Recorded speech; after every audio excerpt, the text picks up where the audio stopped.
Have you ever felt that cold grip in your stomach? That whisper in your ear telling you, don't even try.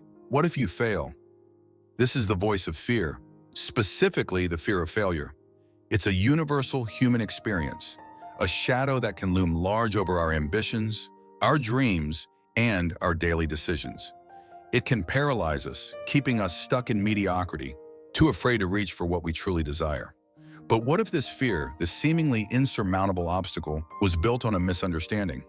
What if the very things we fear, judgment, imperfection, not getting what we desperately want, could be navigated with a different mindset? What if I told you there's an ancient philosophy that offers a powerful antidote to this fear? A way of thinking that can transform your relationship with failure, turning it from a terrifying specter into a stepping stone?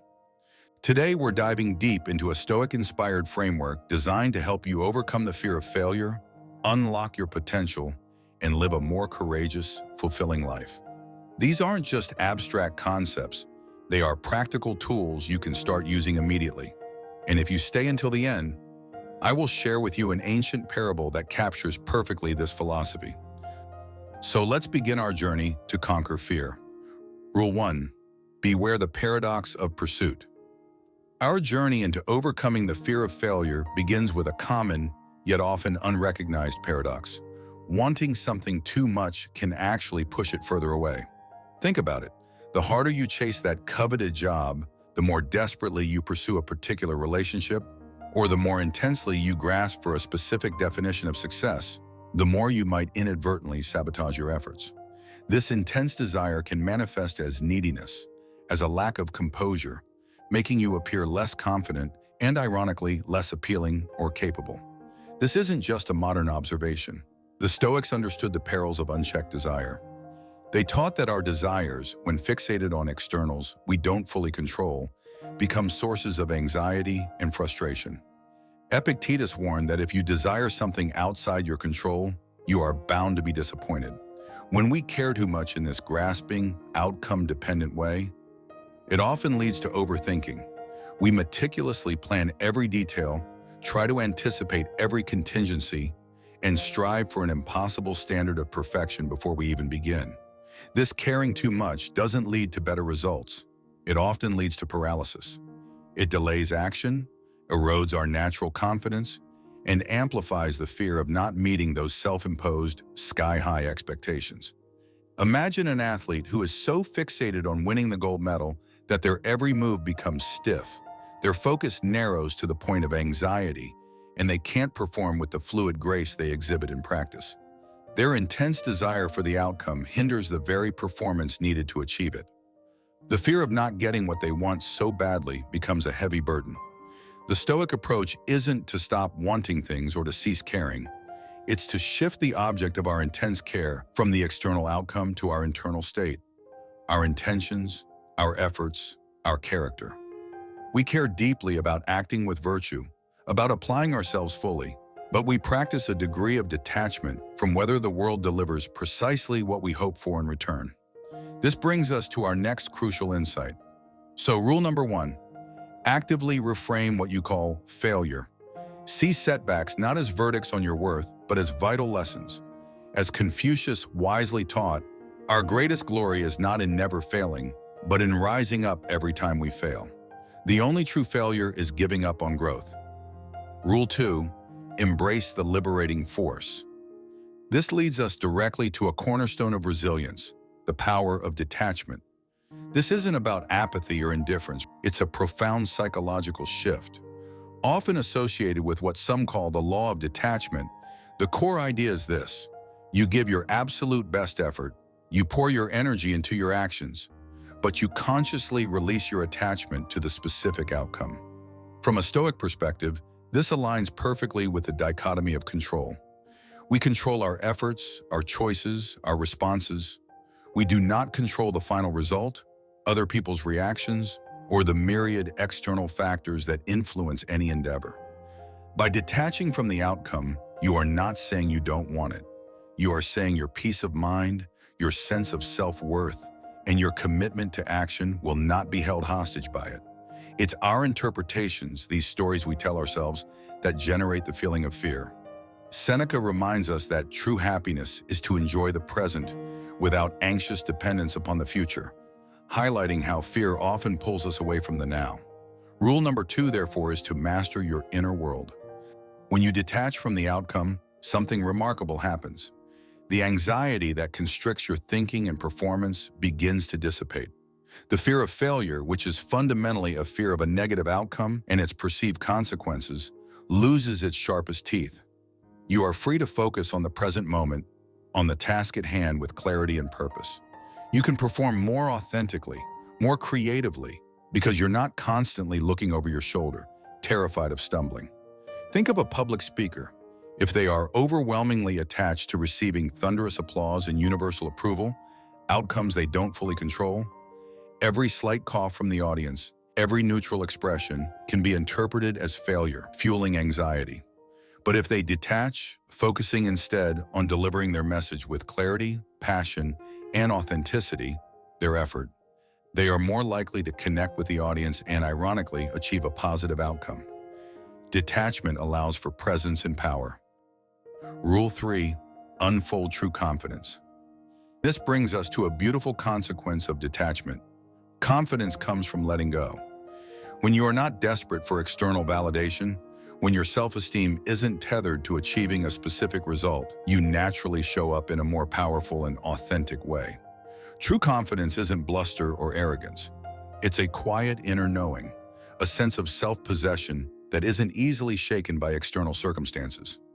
This kind of confidence is incredibly attractive and effective.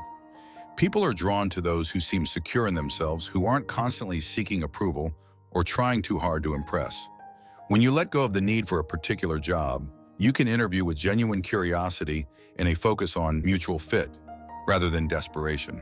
When you let go of the need for a relationship to validate you, you can interact with others openly and honestly, building genuine connections. When you let go of the need for your project to be an instant runaway success, you can approach it with creativity and resilience, learning from setbacks instead of being crushed by them.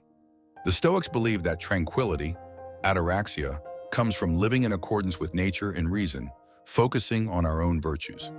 This internal alignment is the source of unshakable confidence. Marcus Aurelius reminded himself to be like the promontory against which the waves continually break, but it stands firm and tames the fury of the water around it. This steadfastness comes from an internal anchor, not from the calmness of the sea, external conditions. When you let go of the outcome, you are implicitly trusting in your ability to handle whatever comes your way. This self-trust is the bedrock of genuine confidence. You are no longer performing for an outcome, but expressing who you are through your actions. Rule 4, understand your intrinsic worth.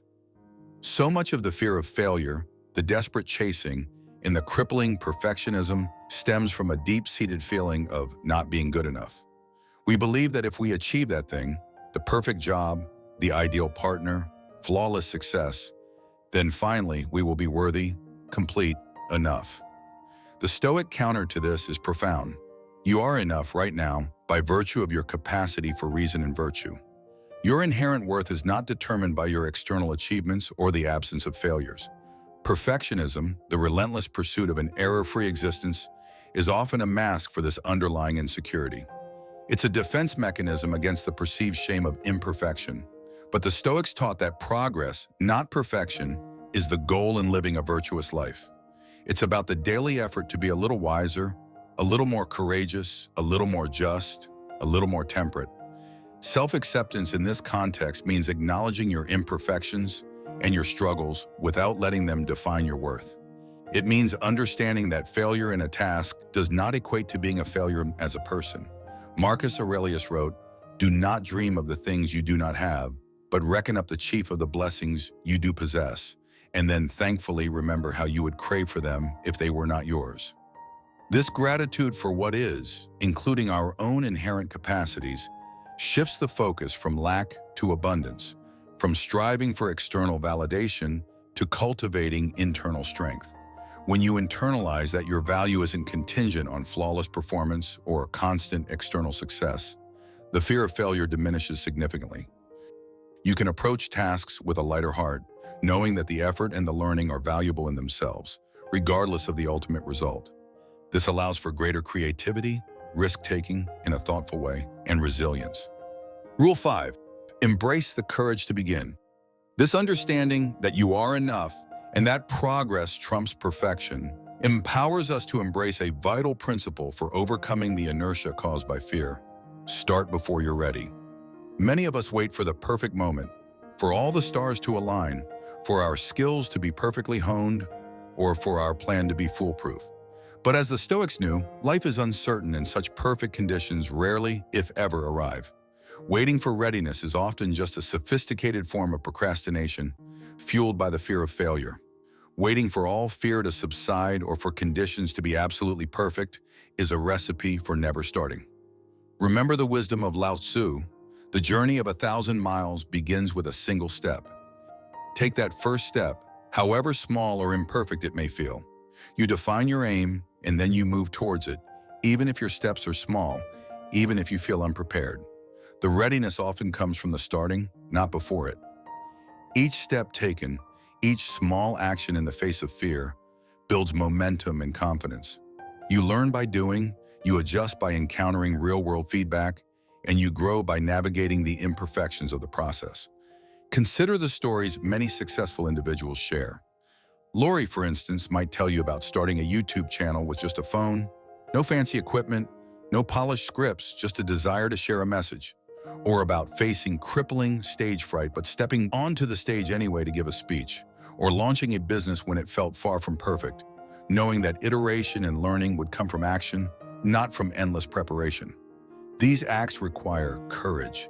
And Stoic courage, remember, isn't the absence of fear. It's acting virtuously despite the fear. It's recognizing that the cost of inaction, of letting fear dictate your choices, is often far greater than the cost of a potential misstep. If you wait until you're ready, you might be waiting forever. The fear of failure thrives in the vacuum of inaction. Starve it by taking that first step. Rule 6. See beyond approval. Finally, a significant component of the fear of failure is the fear of rejection and judgment from others. We are social creatures, and the desire for approval is natural. However, when this desire becomes an overriding force, it can lead us to abandon our own values and goals, living a life designed to please others rather than to fulfill our own potential. The Stoic wisdom here is clear and liberating. Rejection and judgment are just stories, often other people's stories, based on their own perspectives, biases, and limited information. What others think of you is an external, largely outside your control. To live for their approval is to hand over the keys to your well-being. So, don't live for other people's approval. Marcus Aurelius frequently reflected on the fleeting nature of fame and the opinions of others. He asked himself, does what is praised become better, or does an emerald lose its quality if it is not praised? The intrinsic value of something or someone does not depend on external applause. Instead of chasing approval, the Stoics advise us to build a life aligned with our own deeply considered values, goals, and definition of success. This goes back to defining success internally based on virtue and authentic effort. When you are clear on your why, on what truly matters to you, the sting of external rejection or judgment lessens. It may still be unpleasant, but it doesn't have the power to derail you or define you. Ask yourself, whose life am I living? Whose definition of success am I chasing? Am I making choices based on my authentic self or based on how I imagine others will perceive me? Building this internal compass, this true north based on your values, is an act of profound self-respect. It allows you to navigate the world with integrity, making choices that resonate with who you are and who you aspire to be, regardless of whether they meet with universal approval. This is the path to a resilient and meaningful life, one where the fear of external judgment loses its hold. The path to overcoming the fear of failure, as illuminated by these 6 Stoic-inspired principles, is not about eliminating fear entirely, nor is it about guaranteeing success in every endeavor. It's about transforming your relationship with fear, with failure, and with yourself. These are not just intellectual concepts. They are calls to practice. They invite you to engage with your life more consciously, more courageously, and with a greater sense of inner freedom. Now, before you go, let me tell you an ancient story that perfectly captures the meaning of this episode: the story of the warrior and the path of salt. Once there was a young warrior, brave in body but not in mind. Despite all the training and preparation he had undergone, he was still filled with doubt and fear at the thought of going into battle. Unable to bear the weight of his anxiety any longer, he sought counsel from his wise old teacher, who had faced many battles of his own. The teacher listened to the young warrior's fears and then offered a simple solution. He told him to take a small bag of salt and to sprinkle it along the path he would take to battle. The young warrior was puzzled, but followed his teacher's instructions nonetheless. With each step toward the unknown, he cast a bit of salt upon the earth. As he walked, he noticed the wind quickly picking up the grains and carrying them away. When he reached the end of the path, he turned back, expecting to see a trail marked by what he had cast. But there was nothing. The salt was gone, scattered by the wind. Returning from the battle, the warrior asked for the meaning of the task. The teacher then explained the meaning of the lesson. The salt represented fear, and the path represented the warrior's journey. Just as the wind had blown away the salt, the warrior could overcome his fear by taking action and facing his fears head-on. The young warrior realized that fear was just an obstacle that could be overcome. And with this newfound perspective, he went on to fight bravely in battle. From that day forward, he never forgot the lesson he had learned and used it to overcome his fears in every aspect of his life. The warrior's journey with the salt beautifully illustrates a core truth we've explored today. Fear's grip loosens when met with deliberate action. Just as the wind carried away the salt, our anxieties often dissipate when we choose to move forward, engaging with our challenges rather than allowing them to immobilize us.